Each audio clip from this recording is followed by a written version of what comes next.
Um, this is my wife, Lea Dykstra. She wrote the book What Heaven is Like. This story started about 6 years ago. She was walking down the street and she slipped and fell and she broke every bone in her ankle. Her foot was totally twisted to one side. So we went to about four different specialists, and all of them said, no, we can't fix it. Well, finally, we found one, and she went in for a 4-hour surgery.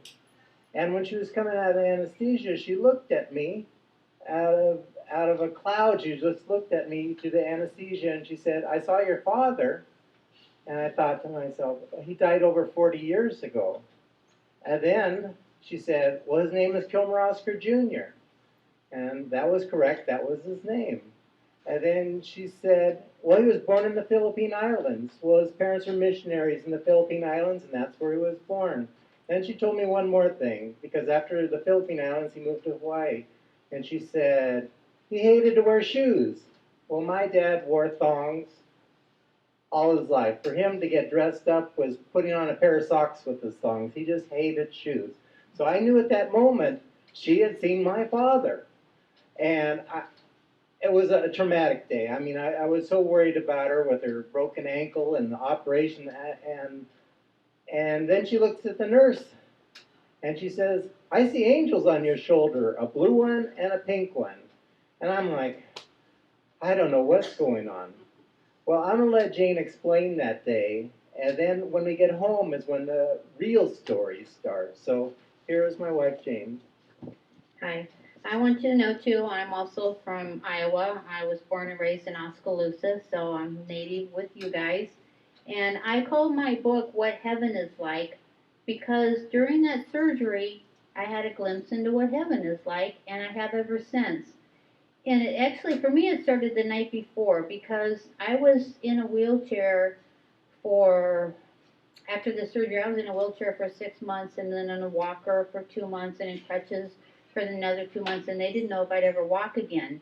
And I didn't really care. I wasn't so much, I didn't care if they fixed my ankle or not, but Richard's a little more stubborn than I am, so I kept taking me to these specialists.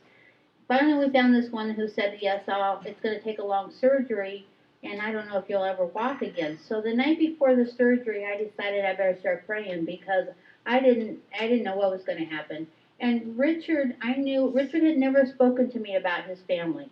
His dad's death, when Richard was only 15 years old, was very tragic to him, very traumatic.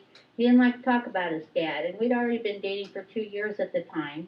And his mom had died about 6 or 7 years earlier, and he told me a little bit about his mom and his family, but barely anything at all. But I knew his dad. The only thing I knew about his dad is that he'd gone into the hospital for a routine procedure like I was going in for, but had died there. So I started praying the night before, and I asked God, please, God, don't let anything happen to me.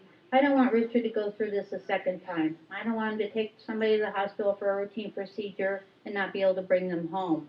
And I decided as long as I was praying, why not talk to his dad too? Because I know if God's in heaven, his dad must be in heaven too. So I started telling his dad. I didn't know his father's name. Richard wouldn't tell me. So I said, okay, Richard's dad, please tell God to take care of me during surgery tomorrow. I don't want Richard to go through this again. And I told his dad that I was so sorry that I never had a chance to meet him. I didn't know anything about him. But I knew he was up there somewhere, so could he put a good word in for me? So the next day, Richard takes me for surgery, and I don't remember too much about the preparation for the surgery other than a lot of IVs going in and pain and stuff and seeing my doctor. But what I do remember is what happened during that surgery. And you're under anesthesia and you're sleeping. But I remember opening my eyes, and they're operating on me, and I can feel them moving around in my ankle. But I saw this beautiful, bright light appear above me.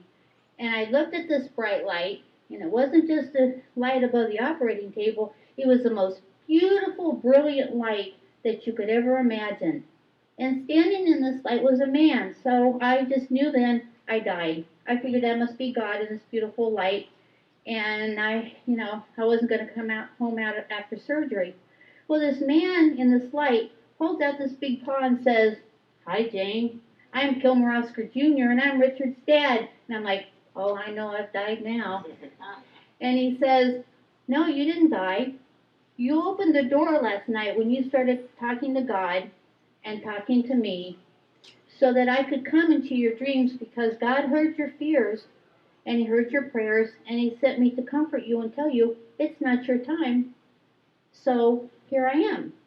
And I said, I looked at this man in this beautiful, bright, brilliant light, and I could see him behind him and feel a whole bunch of love and all kinds of wonderful things. And I looked at him and I said, no, thank you, I want to come with you. It looks better there than where I am. And he said, you can't come with me. But I want you to do something for me, if you would. Would you please tell my son that I am still here? I might have passed away physically, but my soul remains behind, and that I can communicate with him. Well, I knew then, boy, I must have died. And he goes, no, let me tell you a few details that Richard will know when you tell him these things that you have actually seen me.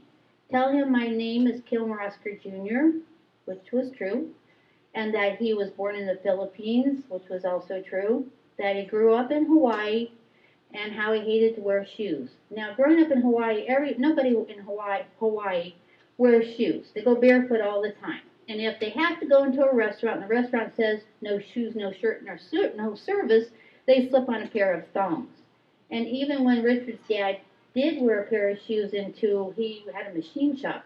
When he wear his shoes in there to keep his toes safe, he wouldn't lace up his shoelaces. I told him those details as well.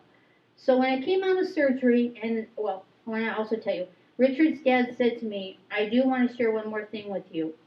Please tell Richard I have never left him, I never will, and I will never let go. And I want to open this door behind me a little bit because I want you to see and feel what heaven is like. And he opened this door maybe a quarter of an inch. He said, I can't open it very much because you are not able to understand the amount of love and glory that awaits you when you arrive in heaven. He opened it a little tiny bit, and I felt pouring all over me the most overwhelming feeling of love and goodness and light and God and everything wonderful that you could ever imagine. And just goosebumps came over me. And I remember thinking, if he only opened the door this much, can you imagine how much God loves us? And he said, do me a favor, tell Richard that I will never let go. And so I came out of the surgery, and I don't remember telling Richard what I did. I only remember the actual vision. But Richard turns to the nurse after I said this to him, and she said, we hear stuff like that all the time after people come out of surgery. And Richard's thinking, well, they might say some strange things, all right. But she really did see my dad. So he brought me home from the hospital, and we just thought I had this one vision, and that was going to be the end of it.